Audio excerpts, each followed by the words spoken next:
है ना। कुछ और इससे रिलेटेड फोर्स वगैरह से, फ्लोटिंग ऑब्जेक्ट और इनका जो कंसेप्ट है, एक और चीज हम लोग ध्यान देना चाहिए, लिखते हैं इक्विलिब्रियम ऑफ फ्लोटिंग ऑब्जेक्ट। ना देखिए क्या है, एक बात होता है हमारा सेंटर ऑफ मास,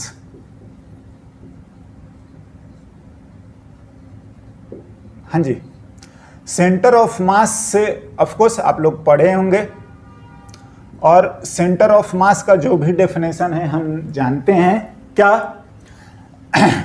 अगर कोई ऑब्जेक्ट इस तरीके से दिस दैट है और लगता है कि यहीं से इसका पूरा मास एक्ट कर रहा है, तो हम उसी को बोल देते हैं सेंटर ऑफ मास। हाँ, that is location where all the masses appears। हाँ जी, आप मान सकते हैं कि पूरा का पूरा ये जो है यहीं से पूरा मास है, तो यहीं से mg जाएगा, राइट नाउ। इसी तरीके से हम लोग क्या होता है, सेंटर ऑफ बायंसी, और सेंटर ऑफ बायंसी क्या होता है, देखिए अगर सपोज कोई ऐसा जानबूझ के इस तरीके से हम लिख रहे हैं, और सपोज इसका बीचों बीच सेंटर ऑफ मास है और यहीं तक ये लिक्विड में है, ध्यान से, तो जो लिक्विड है वो तो इतना ही पोर्शन है। हाँ, तो जो लिक्विड है वो आपका यही पोर्शन है, इतना ही में। तो लिक्विड को आप ड्रॉ करो, हाँ जी, जहां तक है, और इस लिक्विड का जो सेंटर आएगा, मास ऑफ लिक्विड इनटू जी, हाँ जी, हाँ, mass of displaced liquid, mass of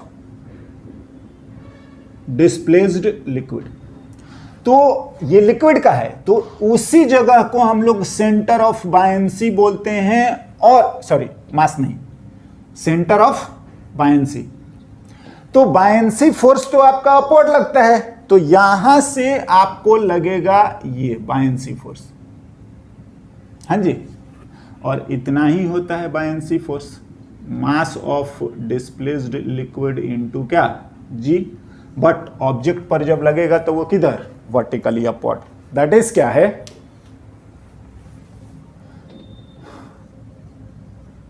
location of centre of mass of displaced liquid, हाँ जी, बिल्कुल, जो लिक्विड डिस्प्लेस्ड है उसके सेंटर ऑफ मास जो है ना, वही आपका सेंटर ऑफ क्या आ जाएगा, buoyancy. Now condition for equilibrium, देखिए अगर हम लोग लिखें,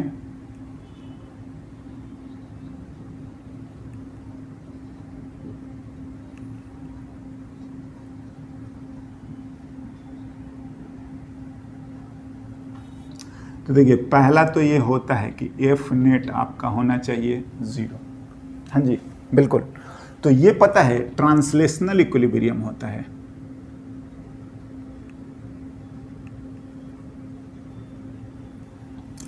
एंड ये भी होना चाहिए नेट टॉर्क भी 0 होता है, हाँ जी, और ये होता है रोटेशनल इक्विलिब्रियम। यस, नो, अगर हम लोग इसकी बात करें तो ये आ जाएगा आपका buoyancy force, of course mass of object into g के बराबर होना चाहिए, हाँ जी, एंड अगर टॉर्क की बात करोगे तो नो डाउट फिर टॉर्क ऑफ बायंसी बराबर होना चाहिए torque of mg। In fact vector format में तो ये आपका 0 हो जाता है और यहाँ पर ये 0 हो जाता है। हाँ जी, बिल्कुल ऐसा ही लिखेंगे। नाउ टॉर्क फोर्स लिखने आता है, हम देखते हैं कब क्या है और कैसा है। पहला केस 1, देखिए मैं ऐसा ही कुछ ड्रॉ करता हूं। सपोज कोई एक स्टिक हम लोग ले लेते हैं, थोड़ा सा समझने में आसानी रहेगा, बिकॉज कि ऐसा रहेगा तो आपको सेंटर ऑफ बायंसी और सेंटर ऑफ इनको। नाउ अगर मैं इसको मिडल पॉइंट मानता हूं तो ये रहा हमारा मास ऑफ ऑब्जेक्ट इनटू जी और यही रहा हमारा सेंटर ऑफ मास। हाँ जी, ए एंड जो भी है पी एंड क्यू लिख लेते हैं। हाँ जी, तो ये रहा हमारा centre of mass. Now suppose अगर लिक्विड भरा हुआ है इस लेवल तक ही,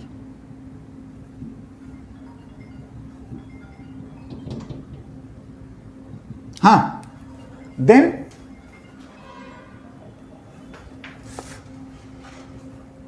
अगर मैं इस पॉइंट को आर मानता हूं तो ध्यान से जो सेंटर ऑफ बायंसी आएगा वो ये आ जाएगा। हाँ, अगर आप इसको m मानते हैं तो इसको आप n लिख लीजिए। हाँ जी, नाउ और सेंटर ऑफ बायंसी से ही पूरा का पूरा जो है आपका फोर्स लगेगा और ये लगेगा बायंसी फोर्स। हाँ बिल्कुल।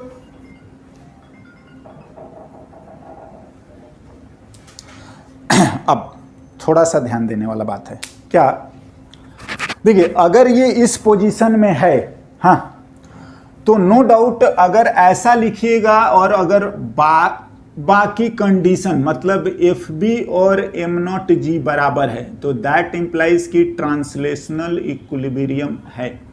ये ट्रांसलेशनल इक्विलिब्रियम, हाँ जी, बराबर है। तो ना और इस तरीके से दिया हुआ है तो ध्यान दो, थोड़ा टॉर्क समझ लेते हैं। क्या, मैं अगर टॉर्क लिखता हूं तो टॉर्क लिखने का क्या तरीका है, आप किसी भी पॉइंट के, अगर ये ऑब्जेक्ट रोटेट होने वाला है तो कहीं किसी के अबाउट भी रोटेट होगा। हाँ ऐसे, तो मैं कहीं किसी के अबाउट अगर लिखोगे तो चलिए मैं किसी एक एंड, तो इसके अबाउट देखो mg चाह रहा है कि ये आपको mg तक आप जाएं, थोड़ा आगे जाएं और mg की तरफ आएं, तो mg चाहता है कि ये रॉड ऐसे घूम जाए। समझ रहे हैं? हाँ जी। ना दूसरा, और हाँ, और ये चाहता है mg, बिल्कुल, और ये चाहता है कि रॉड आपका ऐसे घूम जाए।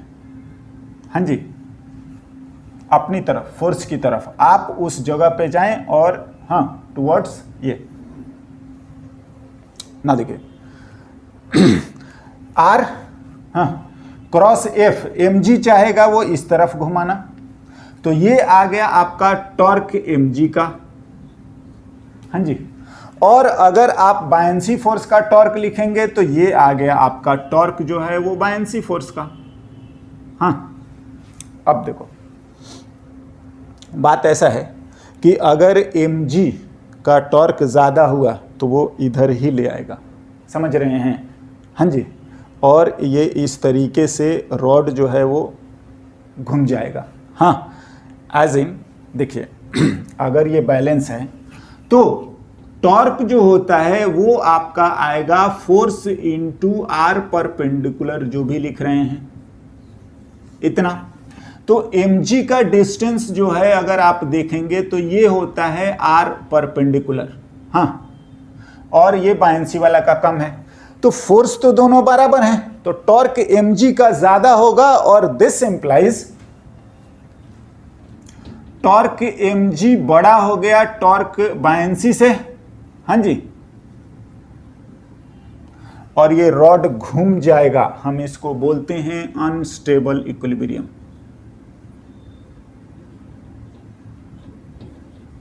हाँ, ये ऐसा चला जाएगा, ये रोटेट हो जाएगा, अनस्टेबल है ना। अगर आपको ना इसी चीज में हम सीधा सीधा रख लें, हाँ, और सीधा सीधा रखने के बाद अगर हम ये काम करते, मतलब ऐसा है, सॉरी, अगर हम लोग इस तरीके से रखते और सेंटर ऑफ बायंसी जो है वो नीचे है सेंटर ऑफ मास से, हाँ, तो आप इसको डिस्प्लेस करोगे तो वो उसी तरीके से घूम जा रहा है। एंड यही बात होता है कि अब ये अनस्टेबल इक्विलिब्रियम है, क्योंकि mg तो नीचे लगेगा लेकिन बायंसी फोर्स तो ऊपर लगता है। हाँ जी, तो बायंसी, सेंटर ऑफ बायंसी अगर नीचे आ गया और सेंटर ऑफ मास ऊपर है तो ये इक्विलिब्रियम अनस्टेबल होगा, मतलब आप इसको थोड़ा सा भी डिस्प्लेस करेंगे तो ये रोटेट हो जाएगा। That is when center of buoyancy below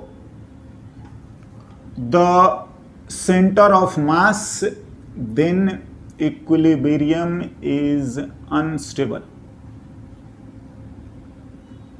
हाँ, एंड हम लोग इसी तरीके से वाइस वर्सा भी लिख सकते हैं। हाँ, जब ये ऊपर हो जाएगा और सेंटर ऑफ मास नीचे हो जाएगा तो वो आपका स्टेबल हो जाएगा। एंड हम इसको लिख सकते हैं वाइस वर्सा। देखिए, इसके लिए थोड़ा सा आपको टॉर्क वाला मैटर को समझना चाहिए, अगर नहीं है किसी को पता तो आप एक बार टॉर्क थोड़ा सा देख के एंड देन आप इसको समझेंगे, है ना। एनीवे, आप इसका ध्यान रखें। सेंटर ऑफ बायंसी नीचे है सेंटर ऑफ मास से तो वो अनस्टेबल होगा, हाँ, और अगर आपको सेंटर ऑफ मास नीचे चला जाएगा तो आपका स्टेबल हो जाएगा।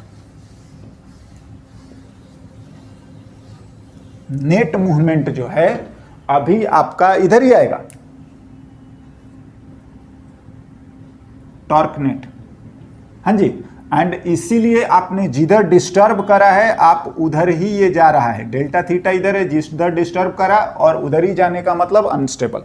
नाउ, है ना। सिमिलरली अगर केस 2, ऑफ कोर्स अगर इस तरीके से हो सकता है क्या कि सेंटर ऑफ मास हमारा नीचे हो और सेंटर ऑफ बायंसी आपका ऊपर हो। देखिए, ये इस तरीके से करा जा सकता है कि आप ना इधर आयरन लगा दीजिए, जो भी है, और इधर अगर हम लोग वुड ले लेते हैं तो आयरन की तरफ जो जाएगा वो आपका सेंटर ऑफ मास चला जाता है, थोड़ा हेवी जिधर रहता है उधर ही सेंटर ऑफ मास।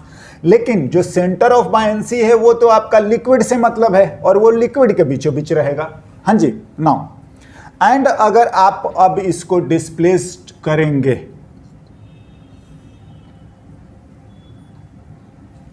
तो सेंटर ऑफ बायंसी आपका ऊपर है, हाँ, हाँ जी, और इस बार अगर आप देखोगे तो आर परपेंडिकुलर फोर्सेस का, तो इस बार इसका ज्यादा है, बिल्कुल ज्यादा है। हाँ, बायंसी वाले का ज्यादा है आपका आर परपेंडिकुलर mg से। तो दिस इंप्लाइज कि टॉर्क जो आएगा वो Fb का ज्यादा होगा टॉर्क आपका mg से। आना है, हाँ, एंड जिस डायरेक्शन में आपने रोटेट करा है उसके उल्टा वो रोटेट कर देगा, एज इन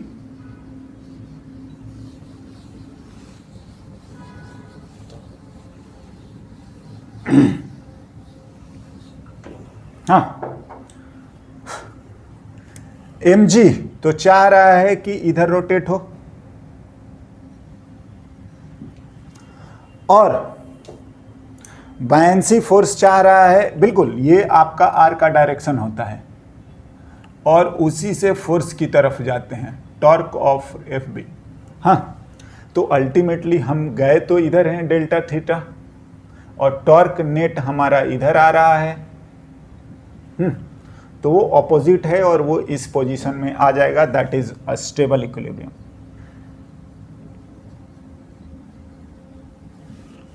व्हेन क्या, centre of buoyancy above the what, centre of mass. हाँ जी, सेंटर ऑफ मास नीचे रहा तो ये स्टेबल इक्विलिब्रियम है। दोनों ही केसेस में नेट फोर्स जीरो, टॉर्क भी क्या, जीरो। हाँ, नाउ इससे रिलेटेड क्वेश्चंस भी लिखे जाते हैं, देखते हैं, एक क्वेश्चन करके देखते हैं।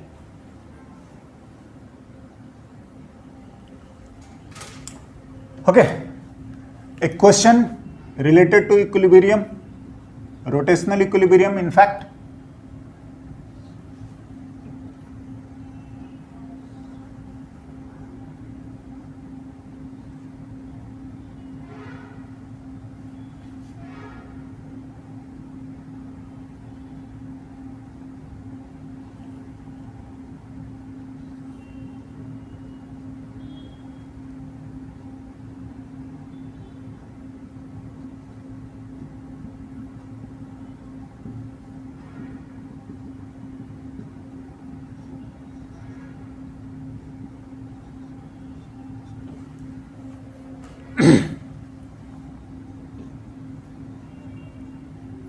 A stick of length 2L is hinged from one end and free to rotate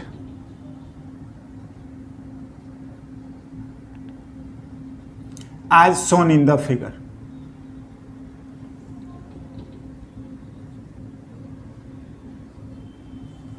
हाँ, अगर इसमें हम लोग एल लेवल तक लिक्विड भर दें and if liquid is filled up to level L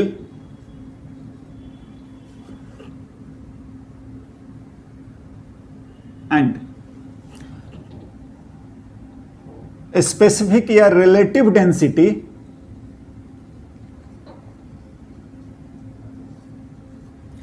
stick is 0.5. हाँ, that is क्या, stick upon liquid का लिखोगे तो वो आ जाएगा 0.5, बिल्कुल। then find the angle made in equilibrium।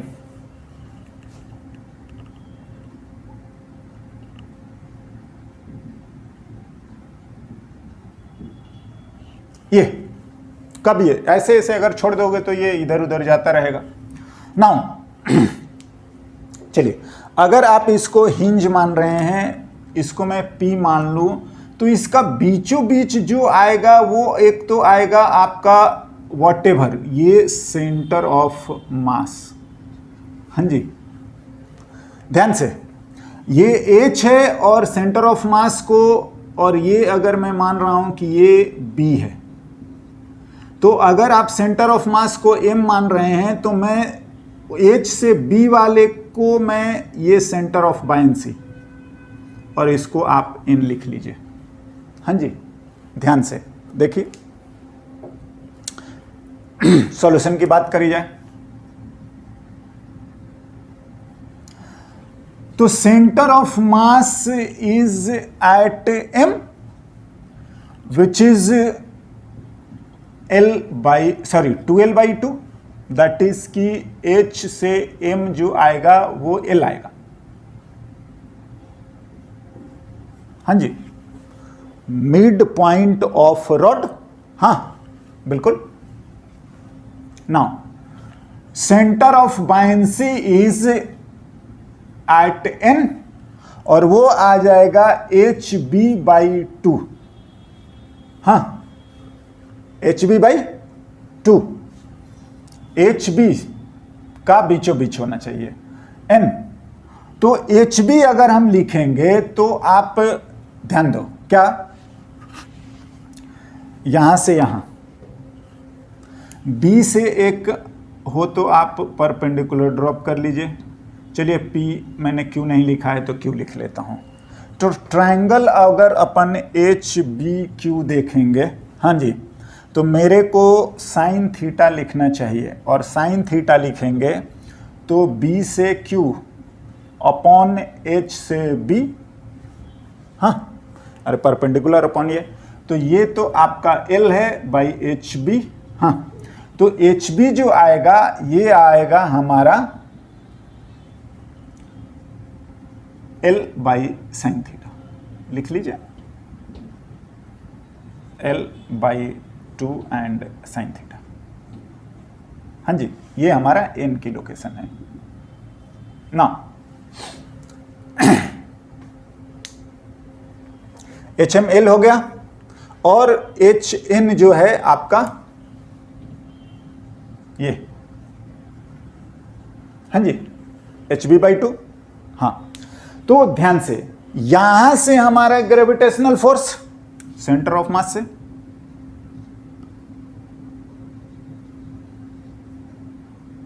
बिल्कुल, और यहां से हमारा आपका लगेगा सेंटर ऑफ बायंसी।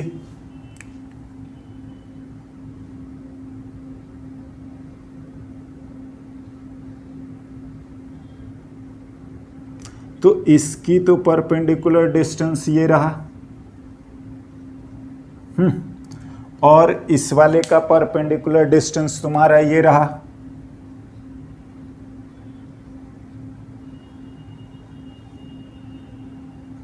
हाँ जी, ये R परपेंडिकुलर है आपका सेंटर ऑफ मास का,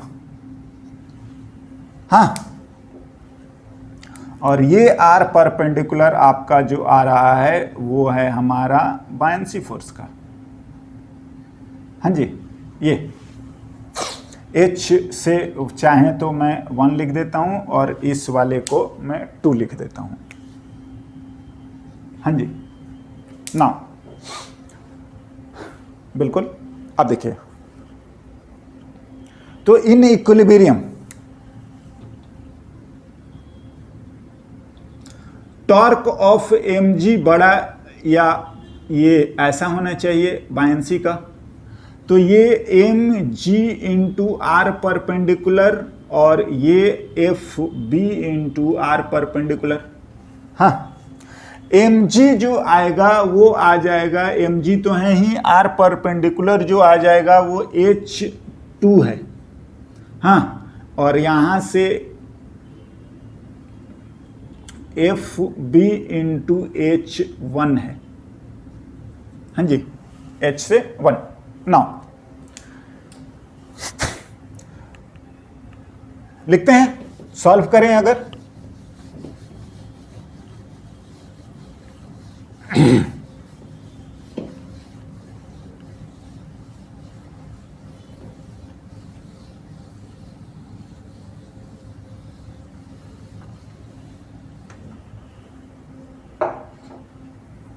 and this implies mg और h2 जो आएगा वो hm cos theta, fb into hn and this is cos theta. हाँ जी, बिल्कुल, hn cos theta. cos theta तो फिलहाल गायब हो रहे हैं। mg volume of object, density of object into g, hm आया है L। Buoyancy volume of water liquid into volume of liquid into g, और hn इज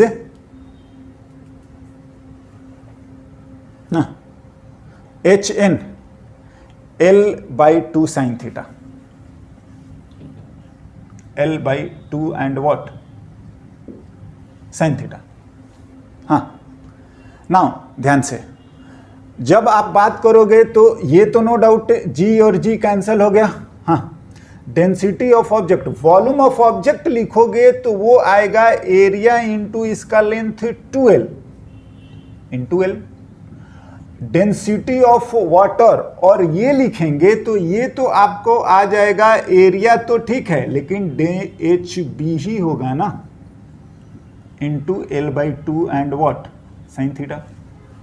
हाँ बिल्कुल। अब देखिए एरिया से एरिया भी कैंसिल, अरे वॉल्यूम लिक्विड का तो HB ही होगा इंटू एरिया, और HB की वैल्यू हमने लिखा है L/sin थीटा। फिर से लिख लीजिए, तो ये रो नॉट जो है ऑब्जेक्ट का है, ये 0.5 रो वाटर है, 2L into L equals to rho water, HB की value L/sin theta into L/2 sine theta, L से L कैंसल, हाँ जी, रो वाटर से रो वाटर कैंसल, 2/2 हाँ equals to 1/2 sine square theta. इधर आ जाइए, कैंसल, साइन स्क्वायर थीटा की वैल्यू 1/2 हाँ, and theta will be 45 degree. Now इस तरीके से देखिए, मेनली बात यह है कि आप इक्विलिब्रियम को समझिए और टॉर्क को लिखना समझिए, बाद बाकी तो ये बायंसी फोर्स वगैरह लिखना कोई बड़ी बात नहीं है और हम लोग इसको कर सकते हैं, राइट। नाउ देखिए अभी तक जो पोर्शन हमारा पढ़ा गया है वो है हमारा एज अ होल लिक्विड जो है स्टेशनरी है, या हम बोलें कि उनके लेयर के बीच में रिलेटिव मोशन नहीं है, और हम इसको बोलते हैं हाँ non flowing liquid. Now next आता है फ्लोइंग लिक्विड, है ना, उस पे आते हैं। ओके